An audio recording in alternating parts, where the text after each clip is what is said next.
If you're an elementary music teacher and you're getting ready to teach recorders, you already probably know that teaching how to play the recorders is the easiest part. If you're a new teacher, you may not know that it is tough to organize all the moving parts. So let's figure out how we can make that easier in the music classroom. Hi, I'm Janice from Treble Tree Music. I'm a veteran music teacher, putting together resources and ideas for making your music classroom a little bit more organized and making your job easier for the school year. Let's get started. If you're new to teaching recorders, you may already have a set of classroom recorders, or you may need to get some. So first, the supplies that you're going to need, let's put a list together for that.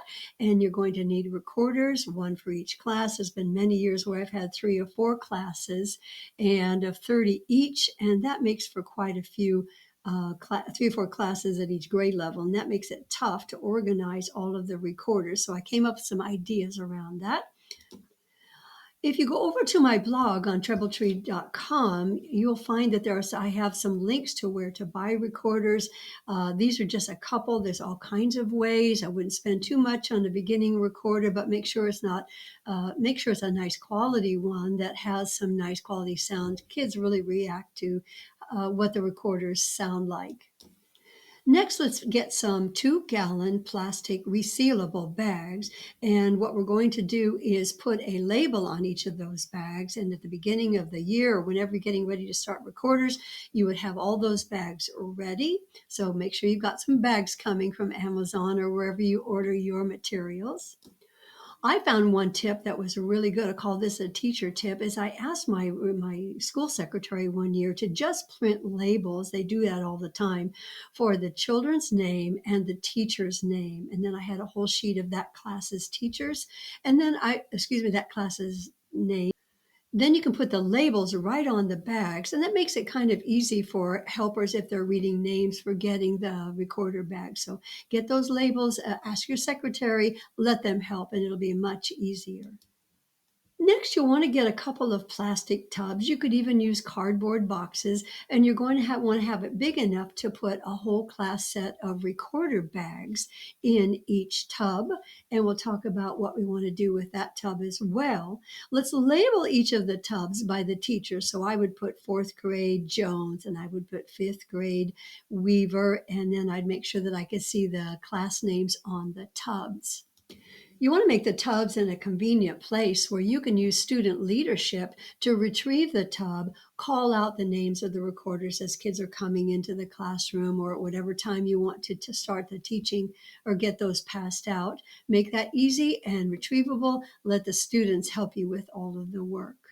We want to say here too, when we're putting recorders back, just another teacher tip, train your leaders that are using the tubs that when you go to put the recorders back in the tubs as they leave the classroom, make sure that the leadership reminds the students to not throw the bags into the tub, but set them in gently. We want to make sure all our materials are great.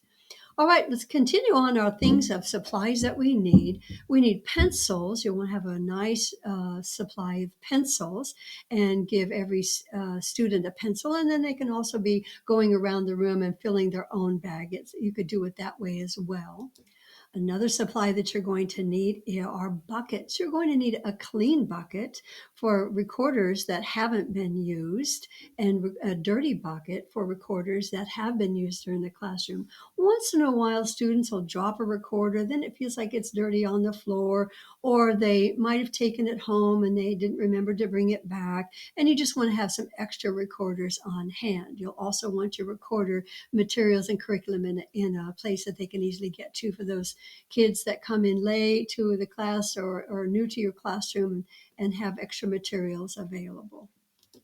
Recorders at the beginning of the year or the end of the year need to be sterilized. I have a link in my blog of Sterisol, which is a concentrate, or you can buy it in a spray bottle. You can do an instant sanitation. A lot of teachers at the end of the year or the beginning of the year, they'll run all of the recorders through the school dishwasher, and that's another way to do it as well.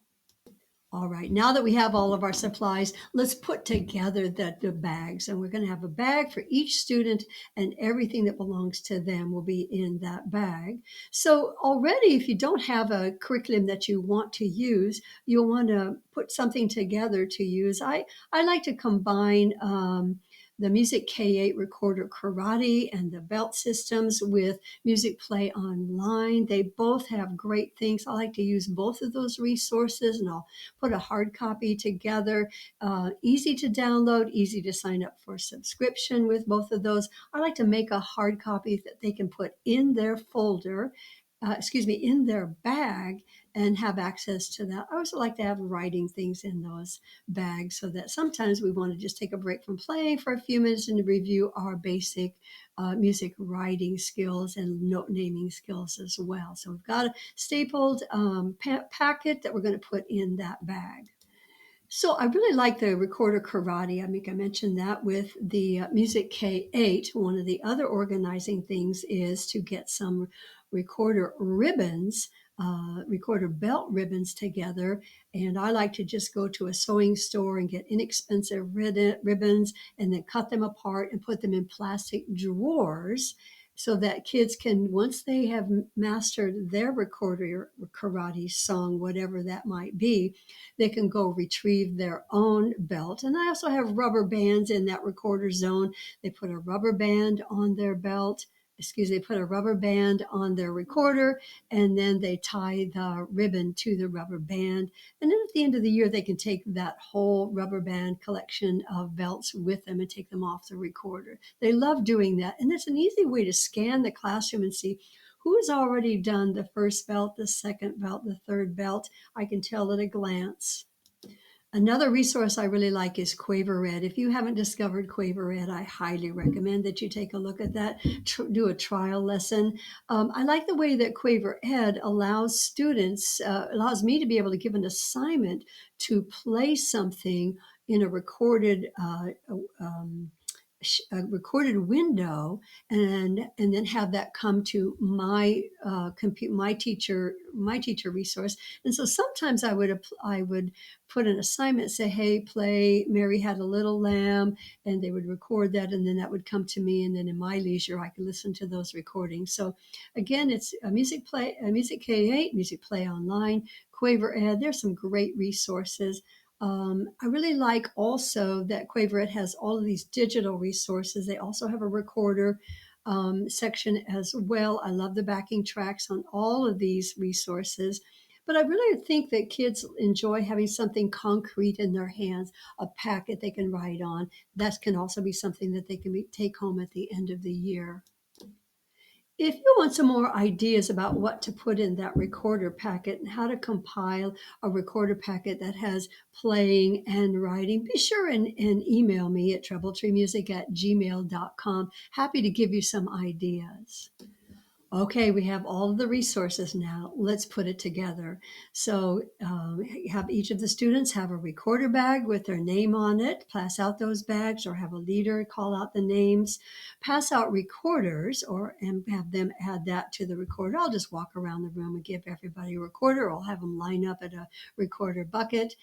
Pass out pencils. They get their pencils, and they need a recorder packet. And then we want to be sure that we're practicing about how to get the recorder out, get the recorder's bags out, and also be able to put them away back in the bucket. Some years, to save time, I would take the bucket as one class is leaving and another class is coming, and lay out all of the bags, and that worked pretty good too. Once in a while, someone would pick up somebody else's that didn't belong to them, and so I had to straighten that out. So that's another idea. You could always lay out each classes as one is leaving and one is going, and one is coming. Excuse me.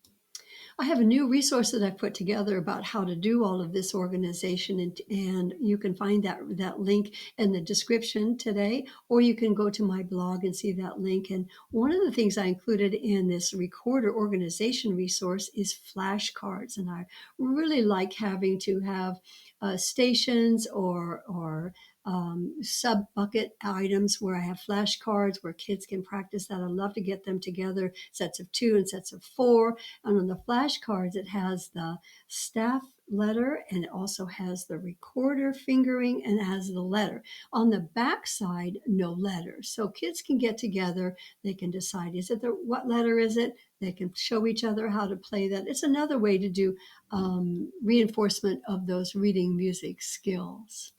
For the flashcards, you're going to want to make about 15 sets, cut them apart, glue them to some tag board or stronger construction paper, cut them out, and then have them laminated, and then put a set of 15 of each set in a baggie, and then have that in an easy to reach spot that might be labeled recorder, note name, practice, and have it accessible where the students can go right to it when you're ready to have them do that component of reviewing the notes.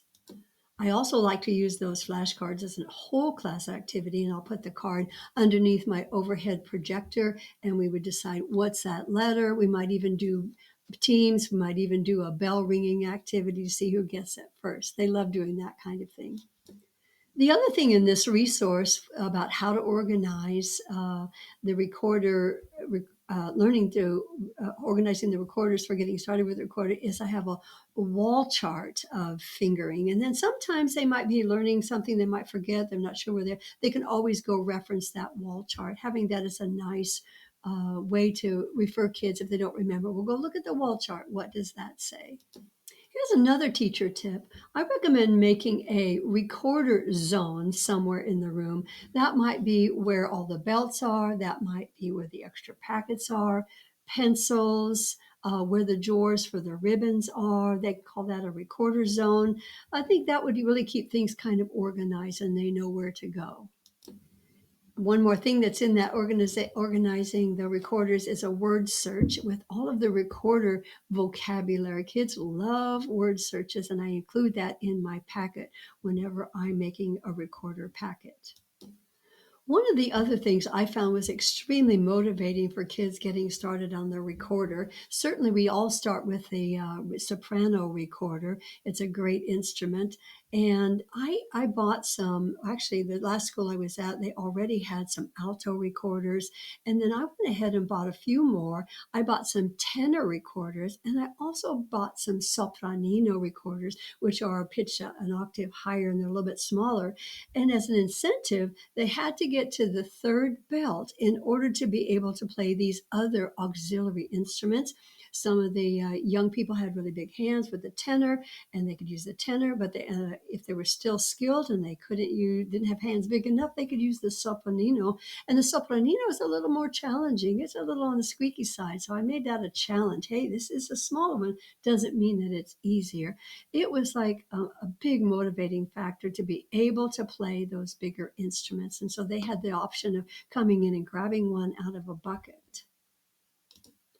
Some systems of teaching the recorder recommend that when you're using alternative instruments like the alto or the tenor, that you teach that new fingering. And that's one method. Another method is don't teach alternative fingering, but have them play the same notes and they will hear a different pitch. And then being able to hear that different pitch along with the sopranos kind of gets them ready for band. And of course, you learning the recorder is all about getting kids excited about going on in middle school to other instruments and choir and strings if you have it and band. So the recorders are great. We talk about a lot of the band instruments are going to use the same fingering. If I wanted to do a piece like at Christmas time or another holiday and have all three of the instruments, the alto, the tenor, and the sopranino playing together with the soprano, I went ahead and just transposed that music rather than give them new notes. I found it a little bit more challenging to give them new notes, but any of those methods work, and whatever works for you is what works best.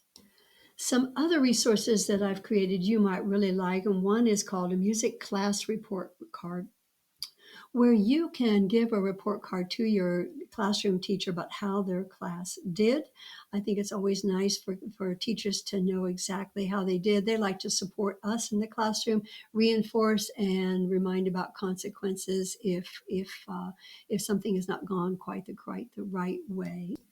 Another resource I created is a testing template where you can copy the templates, cut them apart, and they're just a small template where the children have to write down what song they're going to test on. And it has all of the rubrics there. They have to put their name on it, they have to put the name of the song, name of the teacher, and then when they're ready, they already have that to hand to you as you're listening to them. It takes one level of writing things down, making it a little bit easier. And then I would take that set of testing sheets, and at the end of the day, record them into my grade book.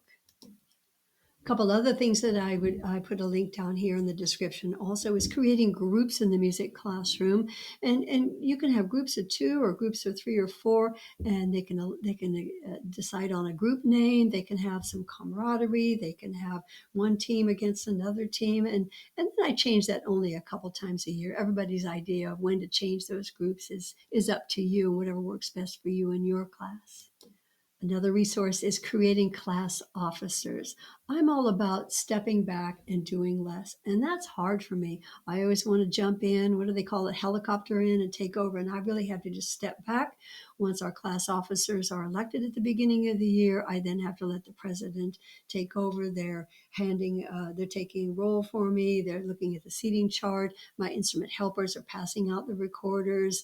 My supply people are passing out the pencils and black bags and that kind of thing. So think about that. And it's really about us letting go, isn't it?